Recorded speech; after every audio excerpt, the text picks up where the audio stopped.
Hello, happy Monday. I hope everyone had a great weekend. And so today I want to chat with you about the holes in your business that are preventing you from making money. So originally I was going to do this as like a master class or like, I don't know, some kind of like webinar or something like that. And I was like, you know what? Doing it, hi inner wisdom, thanks for joining. So I was going to do this as like a master class. I was like, you know what?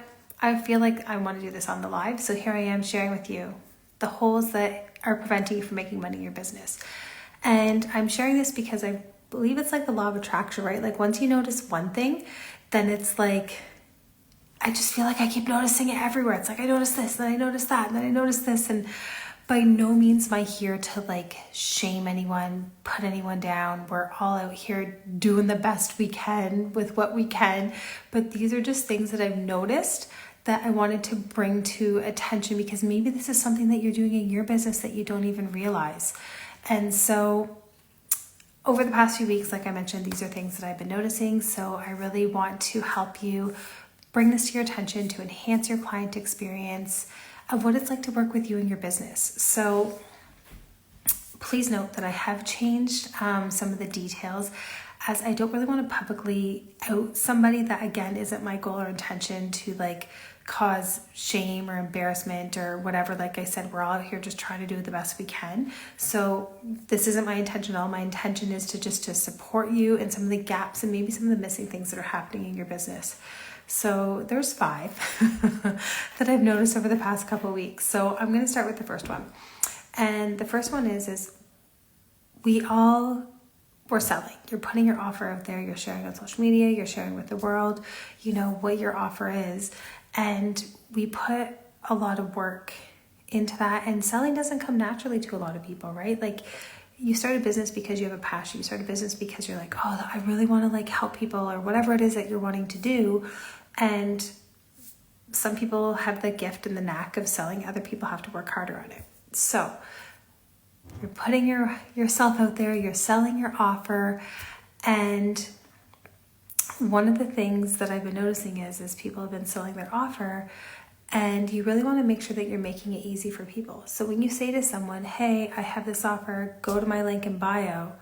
So when I go to your link in bio, please make sure that your offer is actually in your link in your bio and make sure that the names match up. So for example, if you're saying, join my midnight meditation, make sure that the link in your bio says midnight meditation. So it's like spelled out clearly for me. So I know that I'm like, this is what I'm looking for. This is what she said and I was interested in. I have the link. Perfect. I can go purchase it now. So there's been some disconnect that I've been noticing between what some people are saying versus what's actually in their link in bio. And then you have to go searching for it. And a lot of times we have so much on our mind and we have like 3 seconds before we're on to the next thing. So really, again, making it plain and simple and easy for people to follow. That's the first one.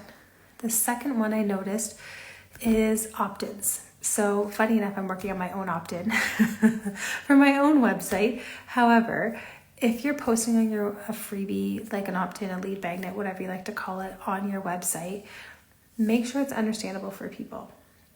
Because if your freebie says, enjoy 1 hour of this Reiki empowerment session, and when people actually click on that and it leads them to like an inner child session, that doesn't match up because I clicked on the link to join your opt-in because you said this was going to be this amazing Reiki empowerment session, but then you're wanting me to sign up for an inner child thing. Like, it's just not jiving. They're just not matching up together. So again, really important again to have that clear language and make sure that your offers are matching up. The third thing is podcasting. So I have a podcast. I love listening to podcasts. I love going for walks. Anytime I go for a drive to work, dropping the kids off, doing all the things, going to the grocery store. I love to listen to podcasts. And so one of the things that I've been noticing on some people with their podcasts as well is in the middle of their podcast, they'll say like, oh, I have this offer, go to my website. So I go to the show notes. Nowhere in the show notes is their website listed. So people are busy, we're forgetful, we're really looking for simplicity in life.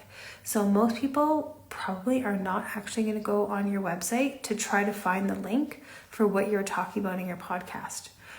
Really specify, simplify it for people, and have that link in your show notes. So there's no second guessing, because now they've lost that attention and they're like, oh my God, I'm on your website. I have my notes right here beside me. And I'm like, oh, what am I looking for? What was that thing that they said again on the podcast? And they're gone. So again, really important to have that right in the show notes of the podcast. Drink time. Staying hydrated. Okay, number 4. If you are promoting a book or selling a book or whatever you're selling, and you happen to be selling it on like Amazon or in other platforms, really important again, if people have left reviews saying how amazing this book was, how life-changing this book was, how like any reviews positive that people are leaving, put that on your sales page, because when people go to your website and are looking at your offer, and this offer happens to be a book that they're looking at, put on there what people are saying, because people love to hear from other people's experiences, what their comments are. They really want to know, because that helps with their buying decision of like, when this person read this or did this, they had this type of transformation, or they had this type of experience. Interesting. I'm looking for something similar, and this person who's written this book, I feel like they would be a good match based on like what I'm reading and what I'm hearing from other people, right? Referrals, people's experience. I'm telling you, this is the missing piece that is happening so much in business right now. Is everyone's focused on marketing, sales. You're missing out on the client retention, and you're missing out on the client experience. It's a whole other live for another day. Okay, so number 5 is if someone says that they want to work with you and they're super excited to work with you, and you're excited to work with them, you're like, oh my God, this is great, we're going to be a perfect fit, it's a win-win for both of us, and you tell the person that you're going to call them or email them or text them or Voxer them or however way you're going to communicate with them, and you tell them that you're going to send them contracts, invoices, whatever it is that you are communicating to them, and you're giving them a deadline and a time frame, please, for the love of God, stick to that time frame, because you've just made that connection and that sale. That person has said yes to you. And when you are not sticking with your commitment and the deadlines you've given them, you are losing credibility, and you are also losing out on that opportunity, because now that person's starting to second guess their decision. They're starting to have a little bit of buyer's remorse, because they're like, I just made this purchase, or I'm about to make this purchase with someone. They told me they're going to give me this information within the next 4 days. It's been a week and a half and I haven't heard back from them. What is their relationship with me going to be like in this container that I'm working with them with?